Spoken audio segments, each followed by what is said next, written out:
Good day guys, no? Mayroon na naman tayong service dito guys na Toshiba. Ayan guys, A3 error, no? Pag on, start, A3 error ang lumalabas sa screen, no? So pag on natin, pag i-start, nag-A3 ka agad guys. So ito ngayon guys ang ating referent, no? Yung Toshiba automatic washing machine, no? So nandito tayo ngayon guys sa Villa Toledo, Santa Rosa, Laguna. No, so ang gagawin namin dito guys, ayusin natin itong A3 error, no. So ang problema niya kapag isaksak natin pagka-start, lumalabas kagad yung A3 error, no. So ang gagawin natin guys, repairin natin ito, no. Ayan. So ito troubleshoot natin ito, no. Ayan. Although sa mga expert na ng washing machine na basic na itong ganitong error. Ayan. So, una guys, pagka naka-encounter kayo ng A3 error, silipin yung mga wiring, no? Wiring connection dito sa likuran, baka may ngat-ngat ng daga. Tingnan nyo kung may indication na may kagat yung mga wiring. Malalaman nyo kasi yan na may kagat yung mga wiring kapag may mga maliliit na wires or balat ng wires na kumakalat sa ilalim, no? So then, next natin, buksan natin yung top cover. Ang chichikin natin guys, itong pinaka lid, ito guys, yan, ito guys, yan, yung lid switch kung tawagin nila guys, no. So meron lang siyang socket dito, tanggalin natin, yan, ito yun guys, oh, yung lid switch yan. So tanggalin lang natin yung socket nito guys, no, para ma-check natin to. So ang pag-check nito guys, continuity lang, no, basta naka-close yung pinto, dapat meron siyang continuity kapag tinitester nyo. So itong socket na ito guys, bunutin lang natin. Yan, checkin natin to. Tingnan natin kung mayroon siyang continuity, no? So kapag naka-close yung pinto guys, dapat mayroon na siyang continuity. Mayroon tayong marireading guys sa tester, no? Ayan. So testerin lang natin to. Ayan. Testerin natin to kung mayroon pa bang reading itong lid sensor na ito or lid switch, no. Ayan. So titester natin to guys. Ayan, naka-close yung pinto. Hinahawakan lang natin, naka-close siya pero wala tayong reading guys na nare-read dito. So wala, no. So ibig sabihin guys, ito yung sira ng washing machine na ito. So ito yung nagbibigay ng A3 error. Ayan. So ibabalik natin to yung socket niya.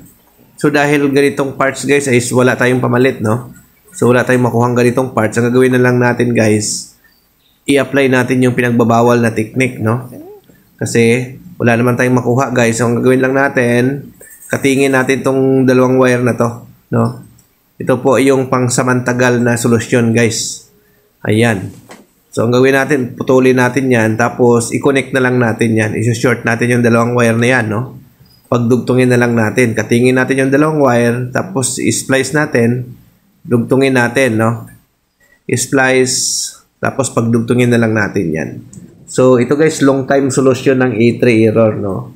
So, hindi na mag-A3 error ang inyong washing machine. So, ang disadvantage lang dito guys, kapag binubuksan nyo yung pinto, hindi na siya mag-error, no? So, kapag sa spin, tuloy-tuloy siya sa pag-spin kahit bukas yung pinto. So, ang gagawin nyo lang guys, stop nyo na lang kung gusto nyo pahintuin yung washing machine, no? May start post naman yung washing machine natin. Kung gusto mo yung pahintuin, i-post nyo na lang, no? Huwag nyo nang gamitan ng pinto. Kasi iba, pinto, pag binuksan mo yung pinto, doon siya magkaroon ng stop, magkakaroon siya ng error.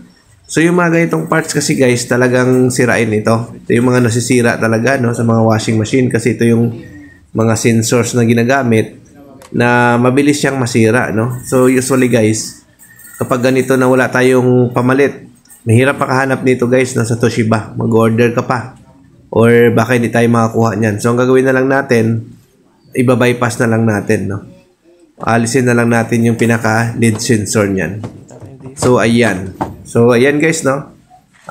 Binalik na natin, no? Testingin na natin kung maglabas pa siya ng error. So pag idugtungin nyo yun guys, ang gawin nyo lang, lagyan nyo ng tape. Electrical tape, no? Para hindi kayo mag-ground. Ayan, sisit natin, no? Tingnan natin, no? Sisit natin. Parang nalito ako pag-set dito sa, ano sa spin, no? So, iba-iba kasing brand yung dala natin, kaya minsan nakakalito. Ayan, so ilalagay lang natin siya sa dryer, guys. I-set up natin, no? I-set up natin sa dryer. Yan, ayun. So, start. Ayan.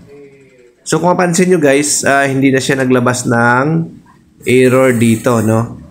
So, wala nang error siya na nilabas, no? So, ayan. Antayin natin siya, guys, umikot, no?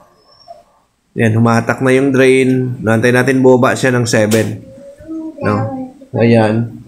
So, alam na natin, guys, kapag A3 error, unang checkin yung wiring, baka may ngat-ngat ng daga. Pangalawa, yung lead sensor or lead switch kung tawagin.